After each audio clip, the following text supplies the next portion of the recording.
Hi there and welcome to this week's installation of the Henchman series. Today I want to have a quick look at some interesting roles of henchmen where they actually play the antagonist, or kind of like the main bad guy, but they're not really. They're just having their strings pulled by someone who's not as prominent in the film itself.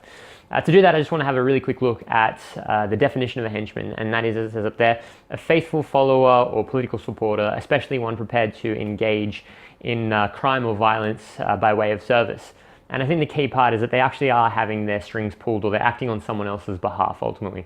And the best example of this of all time is, of course, Darth Vader. Darth Vader was actually submitted by someone for a poll I had recently of the best henchman of all time. And strictly speaking, he is a henchman. And it sounds a bit controversial, but he was doing the handiwork, if you like, of Darth Sidious the whole way through the film, and is of course a great character and a great storyline. And if you haven't seen the latest one, highly recommend that you go and see that. Another really great example of a henchman sort of taking the main role as far as the bad guy or the villain is Tony from The Equalizer, and it stars Denzel Washington. Really good movie, quite a good action flick. They're doing a sequel now.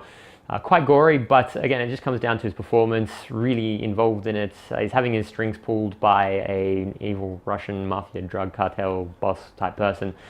Who you only see 30 seconds of in the film, but Tony's in it for the majority of it, playing the role, as I say, of the bad guy. And finally, got to bring Mugatu up. A great example because obviously Will Ferrell, he is the target of the Henchman film. That's who we want to star as the henchman, who will star as the henchman, I should say. But he is having his strings pulled by an international consortium of fashionistas who are looking to have the Malaysian or Micronesian Prime Minister killed. Great. Of course, you know Zoolander. Why am I telling you that? You already know that. So look, the point I'm trying to make is that you can have a really good film about a henchman starring or sort of portraying the main bad guy, which is sort of kind of what I want to do with the henchman itself, along the lines anyway.